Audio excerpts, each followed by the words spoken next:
छत्तीसगडमध्ये काँग्रेसचे मुख्यमंत्री भूपेश बघेल हे सत्ता राखणार का याकडे सगळ्यांचं लक्ष लागलेलं आहे। कारण गेल्या निवडणुकीमध्ये भाजपला सत्तेतून खाली खेचत काँग्रेसने सत्ता स्थापन केली होती।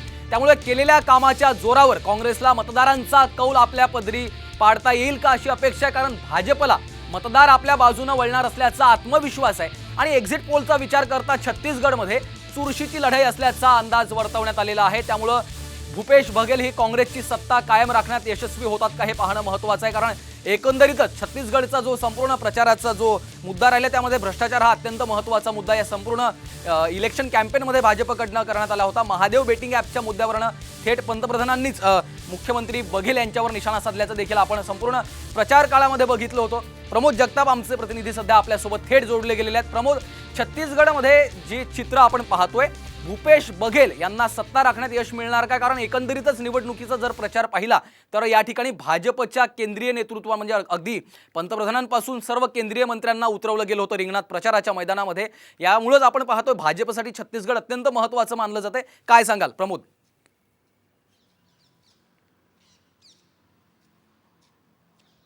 अगदी श्रीकांत, आपण जर बघितलं पंतप्रधान नरेंद्र मोदी असतील किंवा अमित शाह असतील ह्या दोन महत्त्वाच्या नेत्यांनी प्रमुख प्रचार जो आहे तो छत्तीसगडमध्ये केल्याचं बघायला मिळालं। तर दुसरीकडे काँग्रेसकडून देखील राहुल गांधी असतील किंवा प्रियंका गांधी असतील, मल्लिकार्जुन खरगे असतील आणि इतर नेते असतील, या सगळ्यांनी प्रचार केल्याचं आपल्याला बघायला मिळत होतं। पण प्रामुख्याने जर बघायला गेलं तर भाजप विरुद्ध भूपेश बघेल अशाच पद्धतीची लढाई जी आहे श्रीकांत ती आपल्याला छत्तीसगडमध्ये बघायला मिळाली होती। अनेक महत्त्वाच्या मुद्द्यांवरती छत्तीसगडचा प्रचार जो आहे तो रंगल्याचं आपल्याला बघायला मिळालं होतं। खास करून महादेव बेटिंग ॲपचा जो मुद्दा होता तो निवडणुकीच्या केंद्रस्थानी असल्याचं आपल्याला वारंवार बघायला मिळालं होतं। पंतप्रधान नरेंद्र मोदींकडून देखील या ठिकाणी भूपेश बघेल यांच्यावरती टीका केली गेली होती। थेट पद्धतीने भूपेश बघेल यांनाच टार्गेट केल्याचं आपल्याला या ठिकाणी बघायला मिळालं होतं। पुढच्या काही मिनिटांमध्ये छत्तीसगडचा कौल जो आहे तो काय असणार हे आपल्याला समजणार आहे श्रीकांत। पण तत्पूर्वी जर आपण बघायला गेलं तर अनेक महत्त्वाचे मुद्दे जे आहेत ते छत्तीसगडच्या प्रचारामध्ये बघायला मिळाले होते। भाजपकडनं भ्रष्टाचार असेल, भूपेश बघेल यांच्या सरकारचा किंवा भरतीमध्ये केलेला घोटाळा असेल, हे जे प्रमुख मुद्दे आहेत ते लावून धरले गेले होते। तर दुसरीकडे जर बघायला गेलं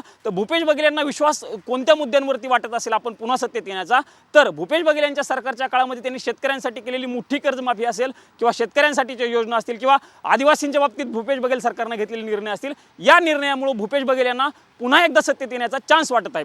श्रीकांत, महत्त्वाचा मुद्दा हा मानला जातो की ज्यावेळी मतदान होत असतं त्यावेळेस मतदानाच्या टक्केवरून एक अंदाज बांधला जात असतो की मतदानाची टक्केवारी काय झालेली आहे आणि त्या टक्केवारीनुसार सरकार बदलणार की पुन्हा तेच सरकार सत्तेत येणार असा जो विश्वास आहे तो लोकांकडून येत असतो। बऱ्यापैकी आपण जर बघितलं तर मागच्या मतदानाच्या 2018च्या मतदानाच्या टक्केवारी आणि आताची टक्केवारी जर मतदानाची झालेली बघितली तर अगदी काही पॉईंटचा फरक आहे। त्यामुळे मतदान जे आहे ते सेमच झाल्याचं आपल्याला बघायला मिळतं। त्यामुळे मतदानाचा कौल जो आहे तो या ठिकाणी स्पष्ट होत नाहीये। दुसरीकडे जर बघायला गेलं तर अनेक एक्झिट पोलच्या अंदाजानुसार काँग्रेस सत्तेमध्ये येईल अशा प्रकारचा अंदाज वर्तवला जात आहे। पण काँग्रेसला स्पष्ट बहुमत जरी मिळत असलं तरी खूप मोठा आकडा जो आहे तो काँग्रेस गाठू शकेल अशा पद्धतीचं चित्र नाहीये। अगदी काठावरचं बहुमत काँग्रेसला मिळेल अशा प्रकारचा जो एक अंदाज आहे तो त्या ठिकाणी व्यक्त केला जातो आहे। त्यामुळे काँग्रेसकडनं स्पेशल खबरदारी जी आहे ती घेतली जात आहे।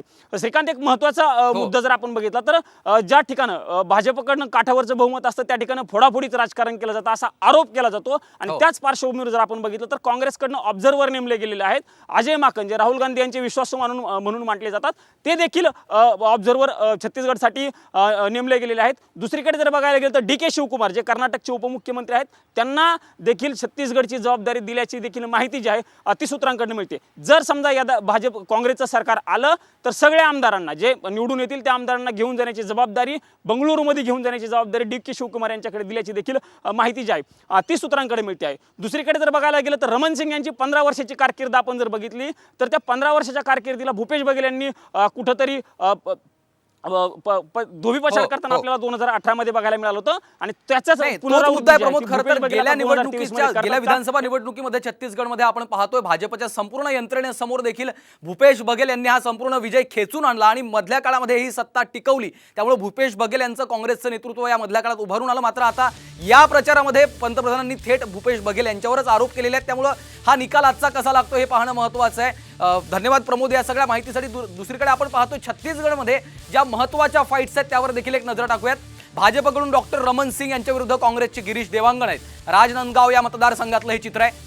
कोणता या मतदारसंघात भाजपचे स्वयं मुका यांच्या विरोधात काँग्रेसकडून कावसी लखमा हे मैदानात आहेत। भाजपच्या सुश्री लता उसेंडी यांच्या विरुद्ध काँग्रेसचे मोहनलाल मरकम कोंडगाव मतदारसंघातलं हे चित्र आहे। आपण पाहतो या चित्रकूट मतदारसंघातलं चित्र आहे. भाजपकडून विनायक गोयल विरुद्ध काँग्रेसचे दीपक बैज आहेत. त्यामुळे या विधानसभा निवडणुकीकडे, या फाईट्सकडे सगळ्यांचं लक्ष असेल. भाजपचे विजय शर्मा यांच्या विरुद्ध काँग्रेसकडून मोहद अकबर यांना कावर्धा मतदारसंघातली ही महत्त्वाची लढत असणार आहे.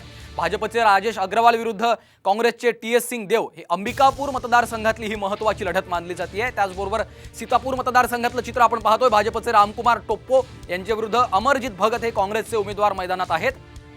शक्ती मतदारसंघामध्ये भाजपकडून खिलावन साहू यांच्या विरुद्ध डॉक्टर चरणदास महंत हे काँग्रेसचे उमेदवार निवडणुकीच्या रिंगणात आहेत. भाजपकडून ब्रिजमोहन अग्रवाल विरुद्ध महंत रामसुंदर दास हे रायपूर दक्षिण मतदारसंघातलं चित्र आहे. आपण पाहतो या लढतीकडे सगळ्यांचं लक्ष असेल. रायपूर उत्तर इथं भाजपचे राजेश मुनट यांच्या विरुद्ध विकास उपाध्याय हे निवडणुकीच्या रणांगणात आहेत. तर लोरमी मतदारसंघात भाजपचे अरुण साहू यांच्या विरुद्ध काँग्रेसनं थानेश्वर साहू यांना मतदानाच्या या निवडणुकीच्या रिंगणात उतरवलेला आहे. त्यामुळे या मतदारांकडे, या विधानसभा मतदारसंघाकडे संपूर्ण देशाचं, संपूर्ण राज्याचं लक्ष असणार आहे. छत्तीसगडमधली ही सगळी फाईट आपण पाहतोय. कांग्रेस पार्टी डरी हुई है, घबराई हुई है, और जब भी कांग्रेस पार्टी हारने वाली होती है या हारती है तो इस प्रकार के आरोप लगाती है. कभी ईवीएम पर प्रश्न उठाते हैं, कभी संविधान बदलने की बात करते हैं, कभी और कुछ बात करते हैं. तो ये बताता है कि कांग्रेस पार्टी विधानसभा चुनाव हारने वाली है. इसलिए इस प्रकार के आरोप TS सिंहदेव जी लगा रहे हैं. हम सब लोगों को पूरा विश्वास है कि ईश्वर की कृपा और जनता का आशीर्वाद छत्तीसगढ़ प्रदेश में और इस क्षेत्र में भारतीय जनता पार्टी को प्राप्त होगा और भाजपा की सरकार स्पष्ट बहुमत के साथ में छत्तीसगढ़ में बनेगी, कमल खिलेगा.